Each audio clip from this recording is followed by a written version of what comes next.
말씀을 시작하면서 여러분에게 넌센스 퀴즈를 하나 내도록 하겠습니다. 1년에 하나씩 아무리 먹어도 살이 찌지 않는 것은 무엇일까요? 어째 그래 잘하십니까? 대부분 다 하시네요. 예, 그죠? 아무리 먹어도 나이가 찌지 않는 것, 나이입니다. 나이. 여러분, 살이 찌지 않는 것. 예.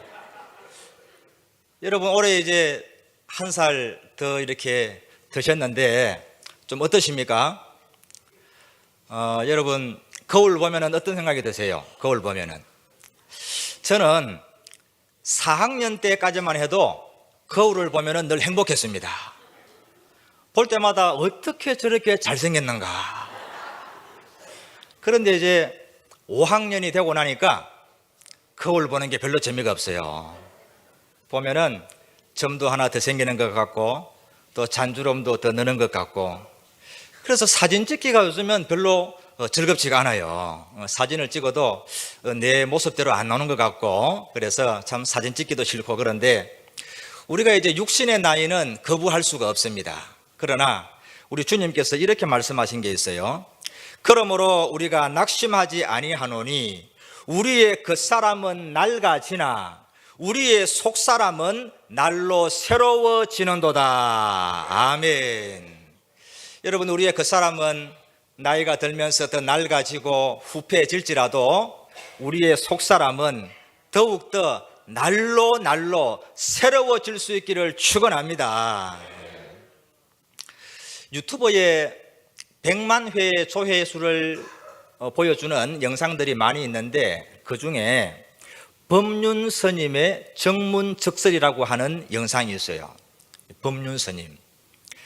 이제 이 불교 신도들이겠죠. 이렇게 공개홀에 가득히 앉아 있는데 청중들이 앉아 있고 그 법륜 스님이 이 저 앞에 강단에 서 있고, 이제 이 청중이 자유롭게 적석에서 자기의 인생살이에 대한 고민을 얘기하는 겁니다. 적석에서 질문하는 거죠.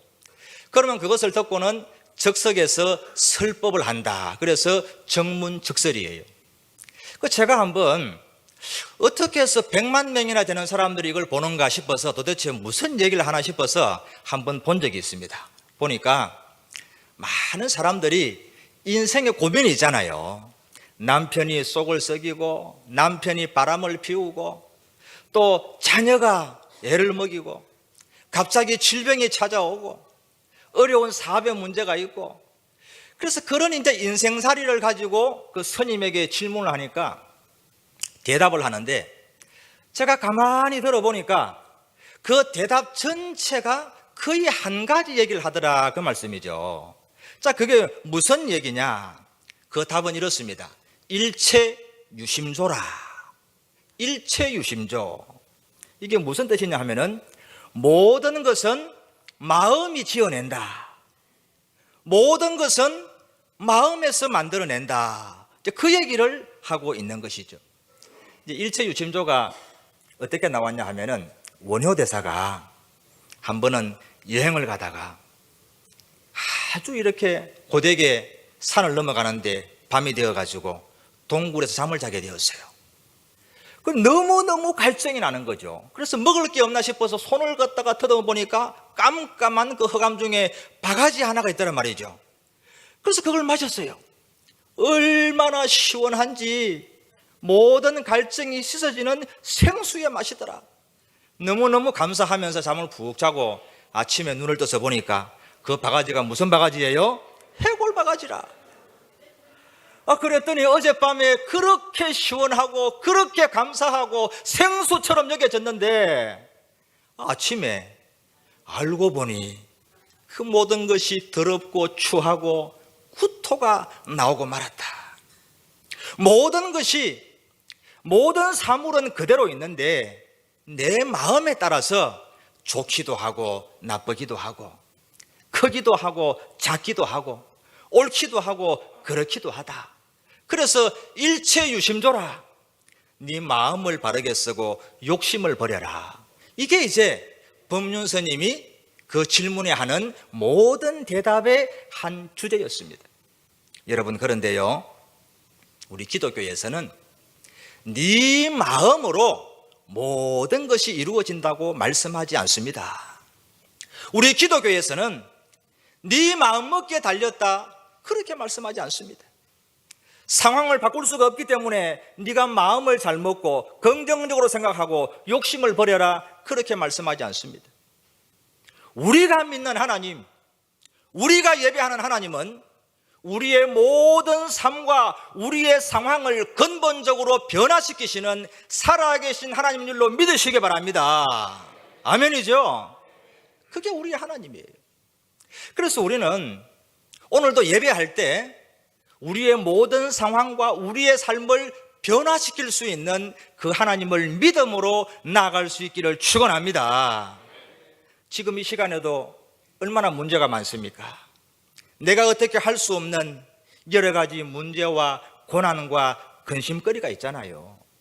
오늘 우리가 믿음으로 예배할 때 말씀 듣는 가운데 주님께서 역사하셔서 치유와 변화의 기적을 체험할 수 있기를 주님의 이름으로 축원합니다.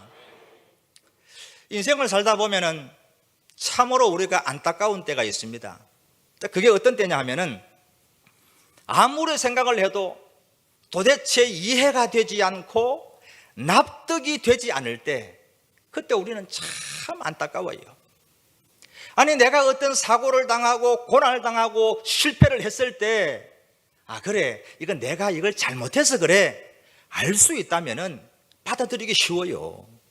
그런데 내가 아무런 잘못한 것도 없고 하나님 앞에 예배도 잘 드리고 헌금도 잘하고 기도도 잘하는데 알 수 없는 고난과 인생의 문제가 닥쳐올 때 우리는 그것을 정말 받아들이기 힘들고 견디기가 힘들다는 것이죠.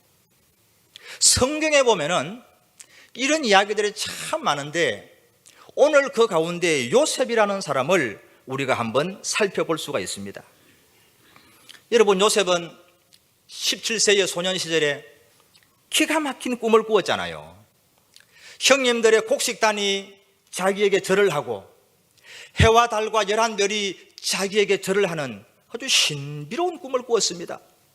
앞으로 위대한 인물이 될 그런 꿈이 아니겠습니까? 그런데 실제적으로 요셉의 삶은 어떤 삶을 살았습니까? 형님들에게 인신매매를 당해가지고 애굽의 종으로 팔려갔습니다.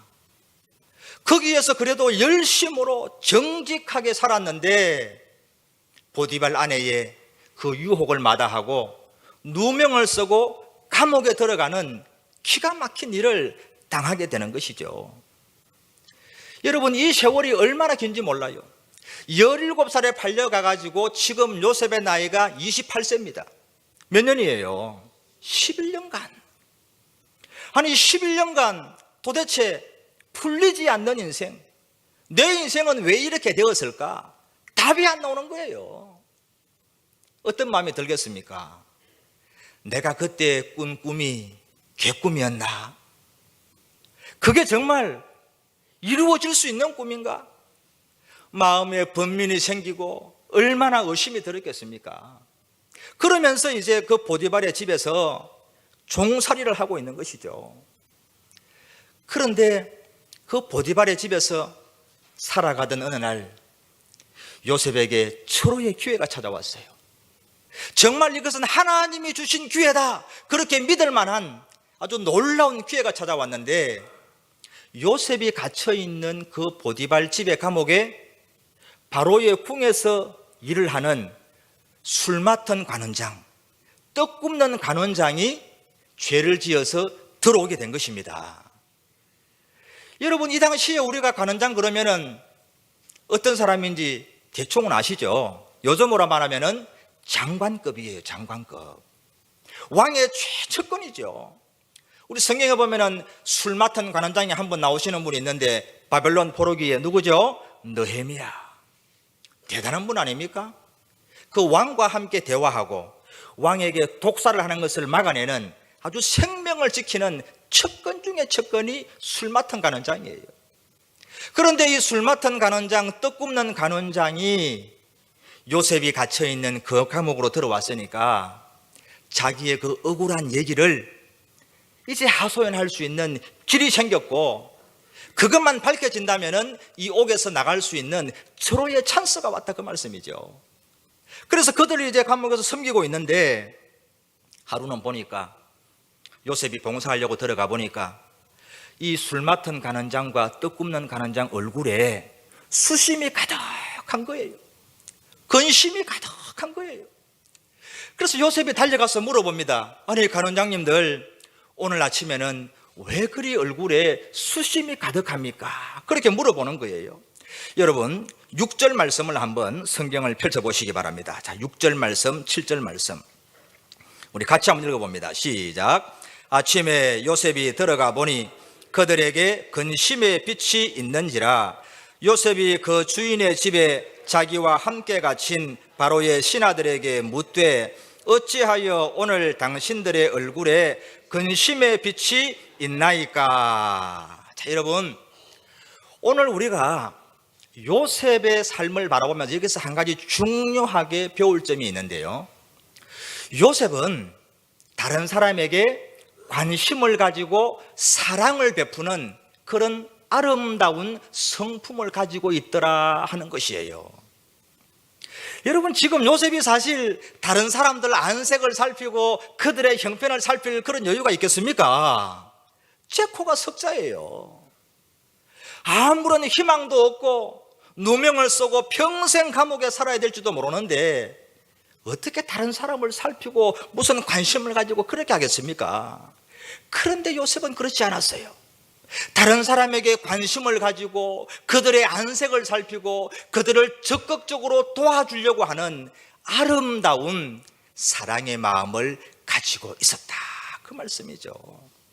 여러분, 우리가 관심을 가지고 바라보면은 그 사람의 얼굴이 보이고 그 사람의 마음이 보여요. 우리 항서교회는 서로 바라볼 때에 관심과 사랑으로 바라볼 수 있기를 축복합니다. 그래서 우리 항서교회는 주님의 사랑이 가득한 교회가 될 수 있기를 소망합니다. 특별히 새가족들이 우리 교회에 많이 오고 계십니다. 여러분, 우리 이렇게 먼저 된 자기 때문에 처음 보는 얼굴이 있으면은 여러분이 먼저 다가서서 누구신지 한번 물어보고 어떻게 오셨는지 한번 물어보십시오. 그러면 오랜만에 외지에 있다가 부모님 찾아온 자녀도 있고 또 처음 교회 나온 분들도 많이 있어요. 그래서 우리가 먼저 관심을 가지고 사랑을 가지고 그들을 대할 때에 우리 교회에 더 큰 하나님의 은혜가 임할 줄을 믿습니다. 오늘 우리 아침에도 그런 말씀을 들었잖아요. 성도가 살아가는 삶은 착한 행실로서 살아가야 된다. 요셉처럼 이런 다른 사람에게 관심을 가지고 사랑을 베푸는 적극적인 선을 행하며 살아갈 때 주님의 향기가 나타나는 것이죠. 마태복음 5장 16절에 보면은 이같이 너희 빛이 사람 앞에 비치게 하여 그들로 너희 착한 행실을 보고 하늘에 계신 너희 아버지께 영광을 돌리게 하라. 할렐루야. 여러분, 우리 옆 사람에게 한번 권면하시기 바랍니다. 착한 행실을 보여줍시다. 여러분, 마지못해서 하지 말고 우리가 정말 적극적인 그런 선행, 적극적인 착한 삶을 살아서 우리의 삶을 통하여 예수님의 향기가 나타날 수 있기를 축원합니다. 요셉이 이렇게 자기가 먼저 마음을 열고 관심을 가지고 찾아가서 관원장님, 오늘은 왜 이렇게 안색이 안 좋습니까? 무슨 일이 있으십니까? 그렇게 물어보니까 간원장이 자기가 어젯밤에 꾼 꿈을 얘기해 주는 거예요. 만약에 요셉이 그렇게 질문하지 않았다면 얘기하겠습니까? 안 합니다. 자기는 지체 높은 애굽의 간원장 장관이고 요셉은 저 힘을 위해서 팔려온 이방인 노예예요, 노예. 뭔 얘기를 하겠습니까? 그런데 먼저 와서 따뜻하게 관심을 가지고 물어오니까 간원장이 얘기를 하는 겁니다. 내가 어젯밤에 꿈을 꿨는데 포도나무가 한 그루가 나타났어. 그런데 거기에 세 가지가 쑥 올라오더니만은 잎이 나고 꽃이 피고 포도나무가 열매를 맺었는데 그걸 내가 즙을 짜서 바로 왕에게 올려드렸지 않겠는가? 이게 도대체 무슨 꿈인가? 그렇게 말을 하는 거예요. 그 꿈을 듣는 순간에 요셉은 마음속으로 할렐루야를 외쳤습니다. 할렐루야. 이 꿈을 알거든요. 3일 안에 이 간원장이 복직이 되어서 바로 왕 앞으로 돌아갈 아주 경사의 꿈인 것을 알았던 것입니다. 그래서 그 꿈을 해석해 주면서 요셉이 아주 진심으로 한 가지 부탁을 하는 거예요. 어떤 것을 부탁하겠습니까? 저는 여기에 올 죄 지은 적이 없습니다. 저는 히브리 사람인데 애굽에 올 때부터 인신매매를 당해서 노예로 팔려왔어요.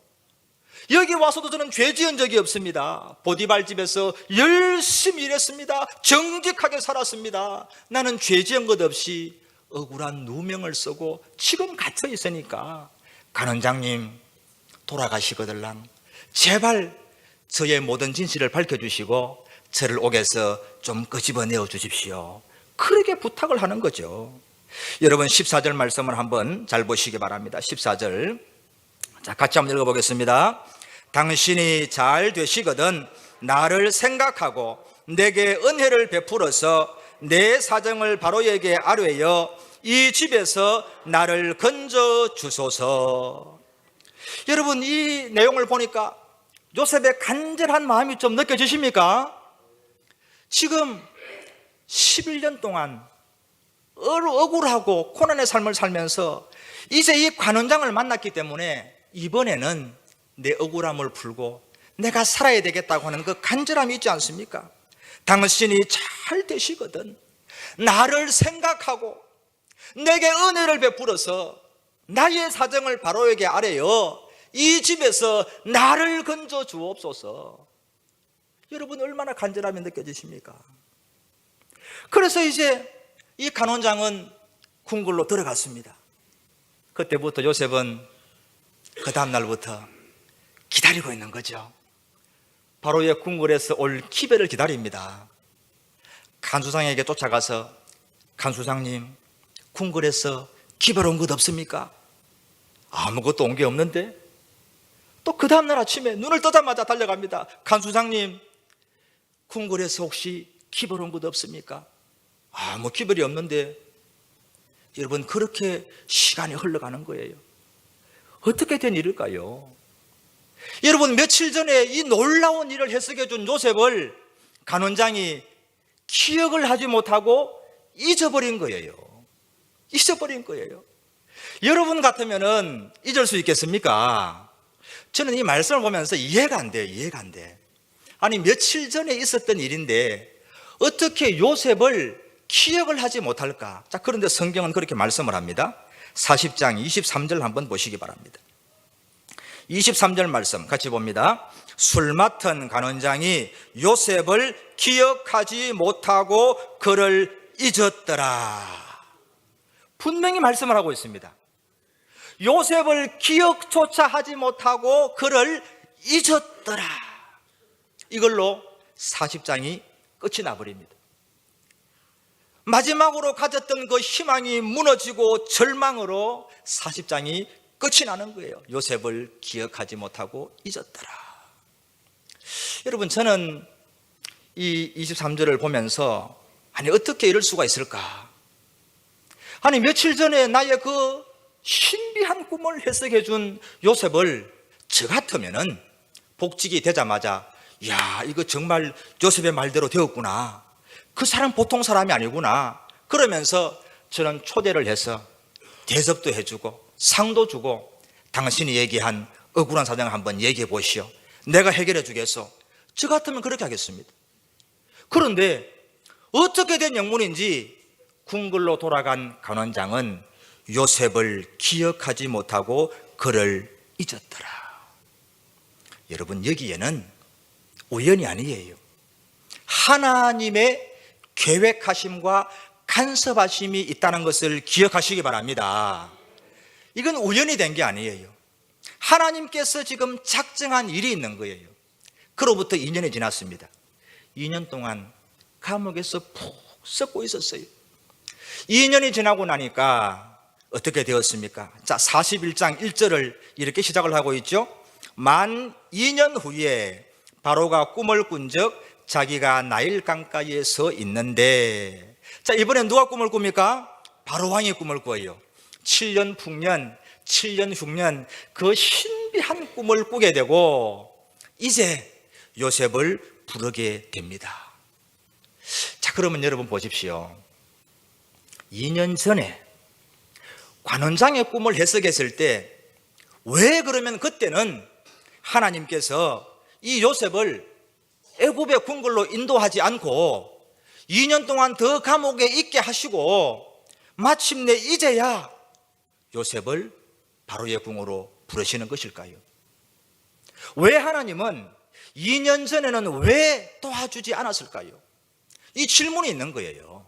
여러분, 여기에는요 너무나도 중요한 세 가지 이유가 있습니다. 왜 관원장이 요셉을 까마득하게 잊을 수밖에 없었는가? 아주 중요한 세 가지 이유가 있는데, 첫 번째가 뭐냐 하면 사람을 의지하지 말고 하나님을 의지하라고 하는 훈련의 시간을 주는 것이에요. 여러분 한번 생각해 보세요. 요셉이 그때 간원장의 꿈을 해석하면서 어떤 마음이 들었습니까? 이 간원장에게만 내가 잘 얘기를 하면은, 이 간원장이 나를 도와주기만 하면은 나는 이제 누명을 벗고 해방이 될 수 있어. 그러면서 우리가 아까 읽었던 14절 말씀 한번 잘 보시기 바랍니다. 14절 말씀, 당신이 잘 되시거든 나를 생각하고 내게 은혜를 베풀어서 나를 건져 주소서.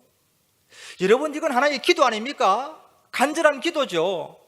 나를 생각하고 내게 은혜를 베풀어서 나를 건져 주옵소서. 여러분, 이거 누구에게 해야 될 기도입니까?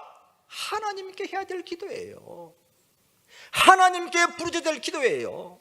그런데 하나님을 의지하다가 시간은 길어지고 응답은 없고 우리의 믿음은 약해지는 거예요. 우리의 기도는 멈추어지는 거예요.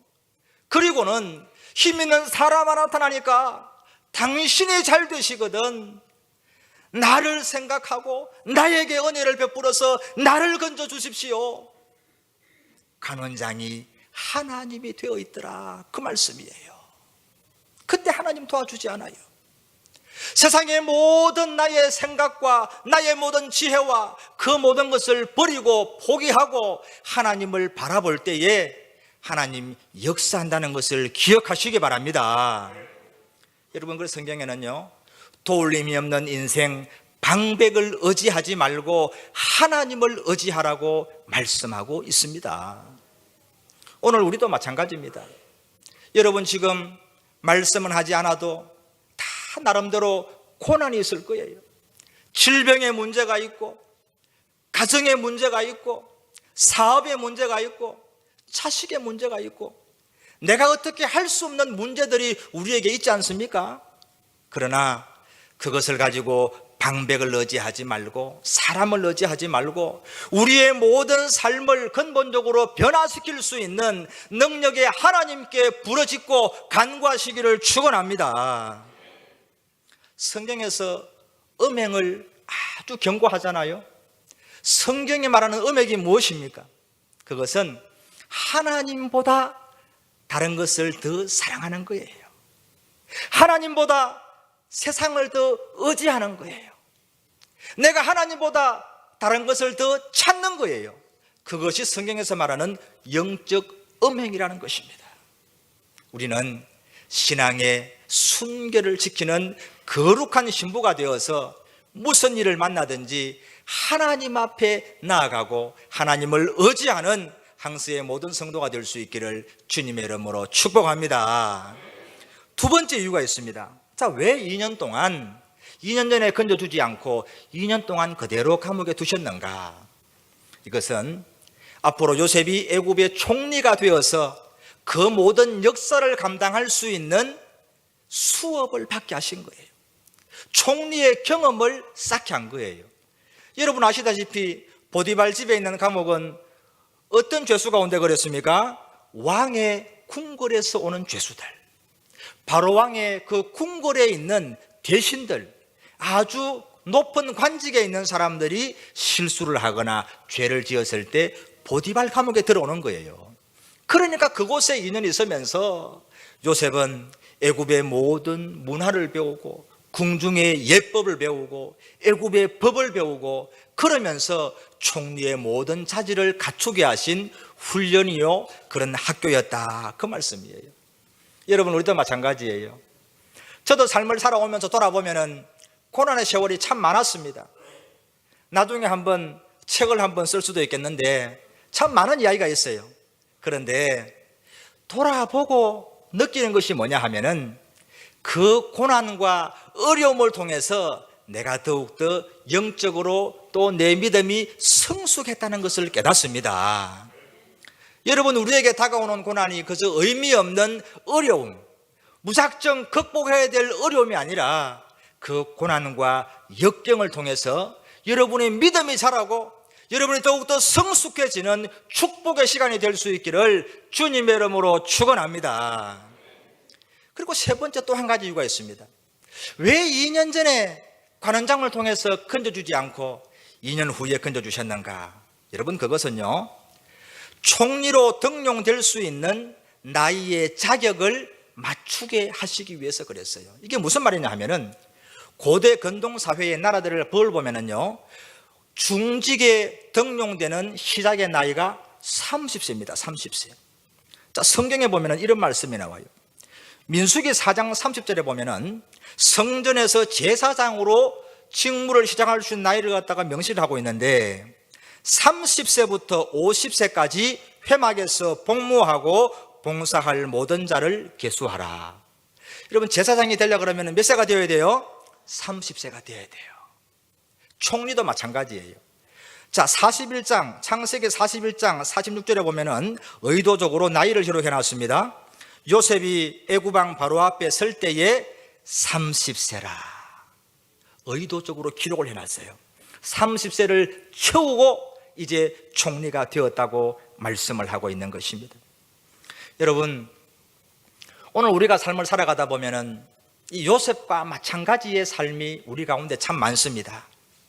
내가 잘못한 것도 없고 믿음으로 살고 예배드리고 헌금하고 열심히 봉사했는데 기도했는데 때로는 남편이 아프고 아내가 아프고 가족들이 질병으로 고통을 당하고 원치 않게 자녀가 어려움을 당하고 하던 일이 그저 성성당고 잘 돼야 되는데 아무리 내가 믿음으로 살아도 사업이 잘 되지 않을 때도 있어요. 여러분, 그때 우리는 어떻게 해야 될까요? 여러분, 우리는 지금 내 삶 가운데 일어나는 모든 문제를 다 알 수 없습니다. 다 알 수 없어요. 그걸 인정하셔야 돼요. 저는 어릴 때 중학생 때 형님과 바둑을 이렇게 좀 둔 적이 있습니다. 형님하고 나이 차이가 좀 많이 났는데 형님 바둑을 참 좋아했어요. 제가 너무너무 이제 실력이 좀 떨어지니까 미리 몇 개 좀 돌을 한 9개 좀 놓고 시작을 했는데 그래도 내가 이길 수가 없었어요. 바둑을 두는데 형님이 저랑 같이 주고받고 하다가 갑자기 엉뚱한 데다가 바둑알을 딱 놓는 거예요. 아니, 이상하다. 지금 여기서 지금 바둑을 서로 주고받고 계속 놓고 있다가 형님이 지금 갑자기 왜 저쪽에다가 돌을 놓을까? 알 수가 없어요. 그런데 계속 두다 보니까 나중에 가보니까 아하, 그래서 형님이 아까 저기다가 돌을 놨구나. 그 한 수가 나의 모든 대마를 잡아갈 수 있는 기가 막힌 한 수가 되는 거죠. 여러분, 우리는 지금 모든 상황을 다 이해할 수 없어요. 그러나 우리가 한 가지 믿어야 될 게 있습니다.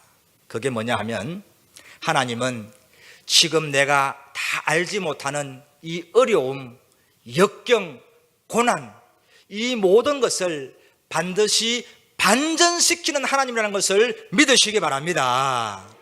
하나님은 우리에게 저주를 주고 우리에게 재앙 주기를 원하지 않습니다. 아멘입니까? 하나님은 우리에게 참된 평안을 주시고 은혜를 주시고 복을 주시기 원하시는 우리의 아버지인 것을 믿으시기 바랍니다. 제가 이 시간 여러분에게 영상 하나를 준비를 했는데, 앤더슨이라고 하는 미국의 화가가 그림을 그리는데요, 1분 30초 동안 그립니다. 아주 간단한 그림이에요. 자, 여러분은 지금부터 이 앤더슨 화가가 1분 30초 동안에 그림을 그리는데 지금 무슨 그림을 그리는지 여러분 집중해서 한번 생각하시면서 그 그림이 무엇인지 알아맞히면서 1분 30초 동안 보시기 바랍니다. 자, 영상 켜주세요. Our next contestant hails from Columbus, Georgia. Let's hear it for Dee Westry. Come on out, Dee.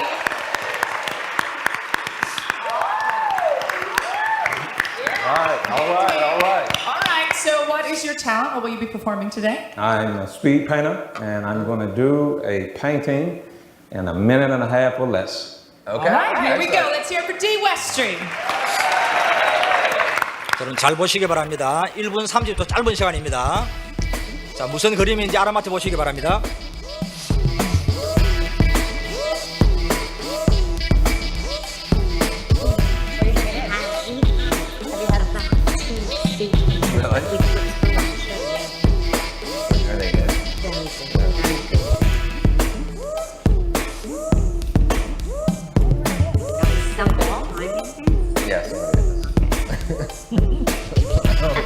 All right, Dee, you have 1 minute left. Here we go. What do you think it is? I don't know.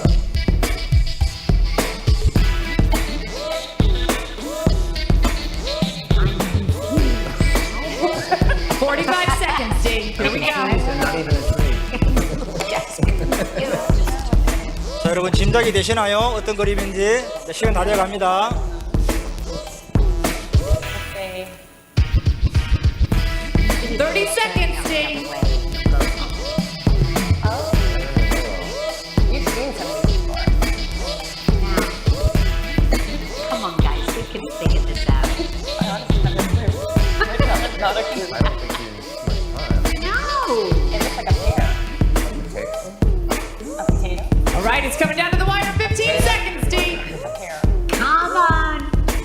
Give us a Dee five! Westry. Give us Come on. 3, 2, 1. Let's hear it for Dee Westry. Okay. There we go. 박수 한번 주세요. 박수.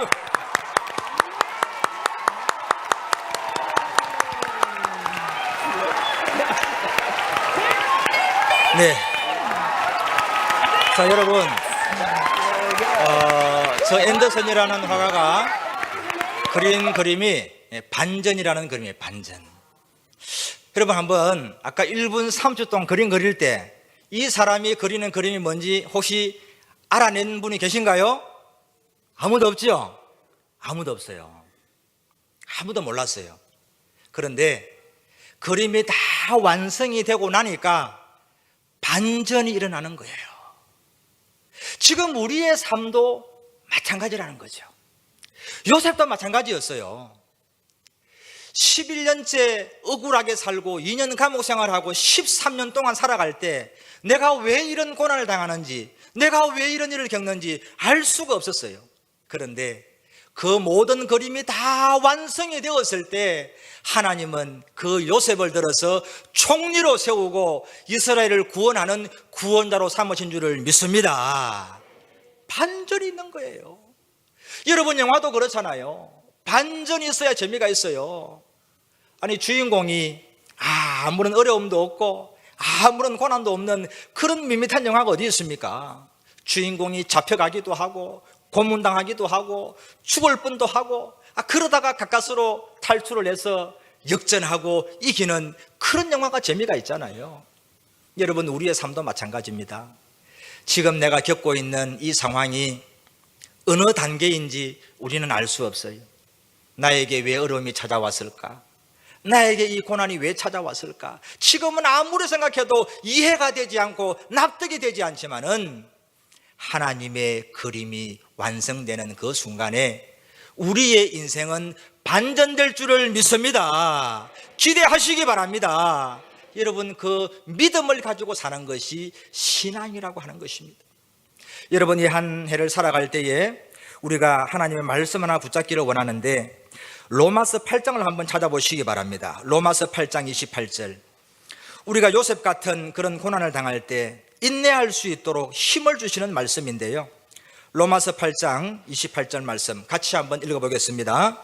우리가 알거니와 하나님을 사랑하는 자 곧 그의 뜻대로 부르심을 입은 자들에게는 모든 것이 합력하여 선을 이루느니라. 아멘. 이 합력하여 선을 이룬다, 반전이 일어난다, 그 말씀이에요. 지금은 우리의 아픔과 눈물과 고난과 이 역경조차 하나님께서는 다 합력하여서 선을 이루실 줄을 믿습니다. 그래도 여러분 마음이 안 놓이시거든 그 다음에 32절 말씀을 한번 보시기 바랍니다. 자, 32절 말씀 같이 봅니다. 자기 아들을 아끼지 아니하시고 우리 모든 사람을 위하여 내주시니가 어찌 그 아들과 함께 모든 것을 우리에게 주시지 아니하겠느냐. 할렐루야. 아들을 아끼지 않고 나를 위해 보내주신 그 하나님, 무엇을 아끼시겠습니까? 하나님은 지금도 우리를 눈동자처럼 바라보시며 우리를 사랑하시는 줄로 믿으시기 바랍니다. 그래서 고난과 역경 가운데서 절망하지 마시고 인생의 반전을 기대하면서 올 한 해 믿음으로 승리하는 항세의 모든 성도가 될 수 있기를 주님의 이름으로 축복합니다. 하나님 아버지, 우리 삶 가운데 때로 찾아오는 고난과 역경과 질병과 아픔들, 지금은 내가 다 알 수 없지만 하나님 이 시간도 우리와 함께 하심을 믿습니다. 사람을 바라보지 말고 세상을 바라보지 말고 더욱더 주님께로 한 걸음씩 나아가는 우리의 믿음이 되게 하여 주옵소서. 요셉의 인생이 반전된 것처럼 우리의 모든 삶도 승리의 삶으로, 축복의 삶으로 반전되는 올 한 해가 되게 하여 주옵소서. 예수님 이름으로 기도하옵나이다. 아멘.